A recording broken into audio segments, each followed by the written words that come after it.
As a writer, I'm always looking for stuff I can use in my books, and I might have found something in a trip I took not too long ago. My best friend lives in Montana, and it's a great excuse for me to go skiing, fishing, or hiking, as well as go see him. Before one summer trip, a few years back, he told me he bought tickets to the PBR, an event in Livingston, Montana. I immediately thought, great, a Pabst Blue Ribbon beer festival. There would be chugging and beer pong contests, funny hats, taste tests, ridiculous outfits, and a whole lot of uncontrollable burping, in addition to all the beer we'd been drinking all day. I was wrong. It wasn't a beer bash, but a bash nonetheless.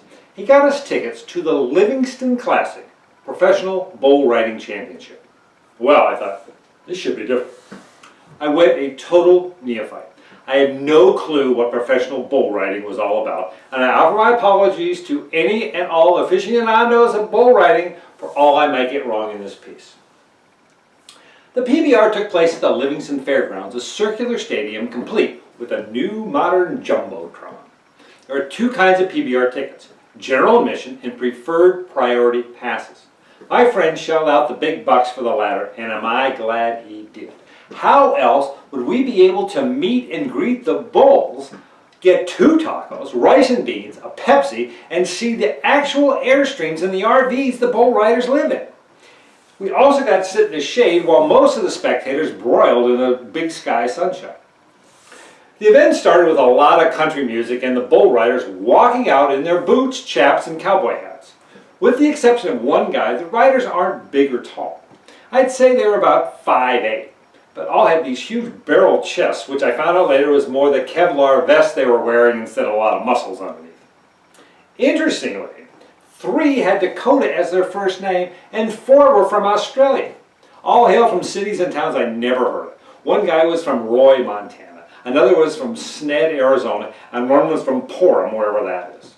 Next, a new shiny Ford 150 pickup, the official truck of the PBR, drives through the side gate and does 1 lap with 2 more riders in the back waving to the crowd. The fans went nuts. These were evidently the stars of the show, one of which was named Dakota. Imagine that! After the introductions, the riders all bow-legged their way back through the gate, and now we were into the final preparations for the show. The emergency ambulance parked in front of the side gate for immediate access, and the sponsors of the event, which included Jack Daniels Bourbon, Pinky's Cafe, and my favorite, the Wilco Wild Gopher Baits Company, flashed their ads on the jumbotron. Achy Breaky Heart then blasted through the sound system, and the crowd all waited in exhilarated anticipation. While the first bull was led into the chute and the first rider took a seat on its back, the master of ceremonies of the PBR came out. Anyone with a phobic fear of clowns was now in big trouble, because the MC was a clown named Flint. And I have to say, this guy was great. Of course he was funny, he was a clown. But Flint played to the crowd. He danced, he hid behind the barrel, he jumped around and verbally taunted the bull. Clown Prince Flint was worth the price of priority admission. Then the music stops and we are ready to rumble.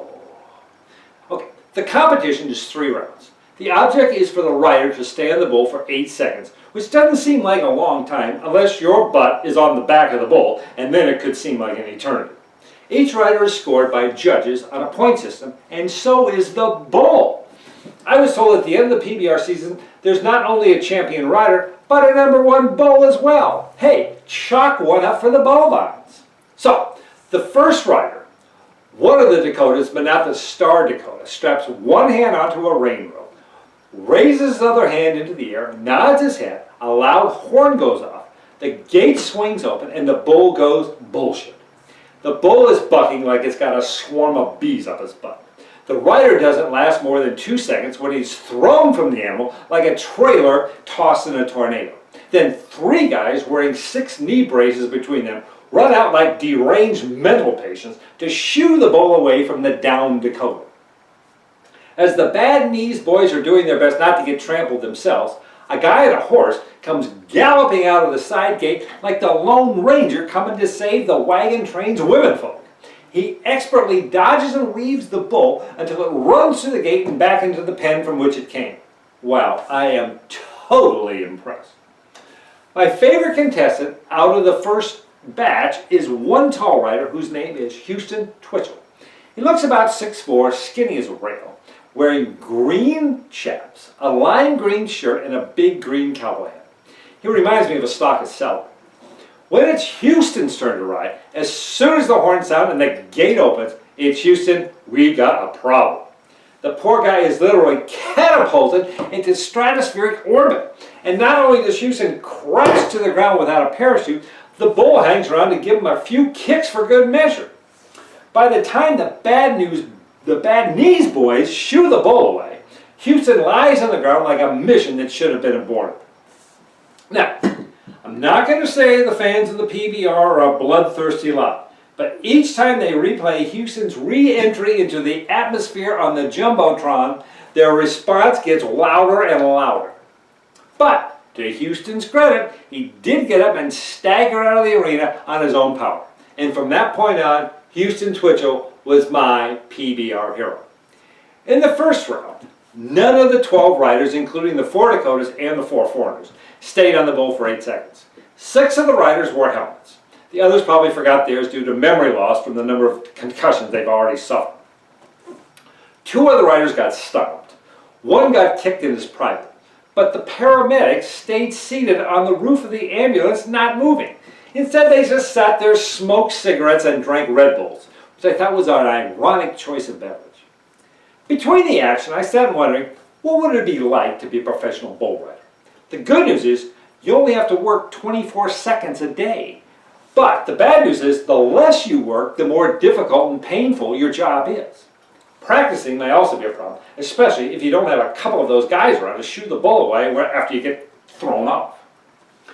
In the second round, 8 guys rode, and 1 guy, an Australian, lasted all 8 seconds before he jumped off for dear life. All the Dakotas got to ride again, but no Houston Twitchell. Before the third round started, they flashed the scores on the Jumbotron, and 4 of the guys had points, which I couldn't figure out why since only 1 guy stayed on the bull. Maybe they give points for a style of bravery. I don't know. I didn't ask. I probably should. They didn't flash the bull scores, which I thought was animalistically sexist. In the third round, 9 guys rode, but no Houston Twitchell. Why not? All the Dakotas got another chance, so did the Australians. I wanted to see my hero back on the back of a bull. I was ready to stand up and start to chant, "We want Twitchell! We want Twitchell!" But since I was the only one in the stands not wearing boots, a cowboy hat, or a big belt buckle, I was feeling pretty much like an Orthodox rabbi at a Christmas midnight mass. So I decided a silent protest in the form of an anonymous text would be more fitting. At the end of the event, all the riders, including my boy Houston, came back out for a final bout. Flynn awarded a special buckle to the Australian winner, but it was a bad day in Black Rock for the Dakotas, who all finished out of the money. Now, I'm not sure if I will ever find a spot in one of my books for professional bull riding, but if I do, Houston Twitchell will win in a thrilling come-from-behind victory.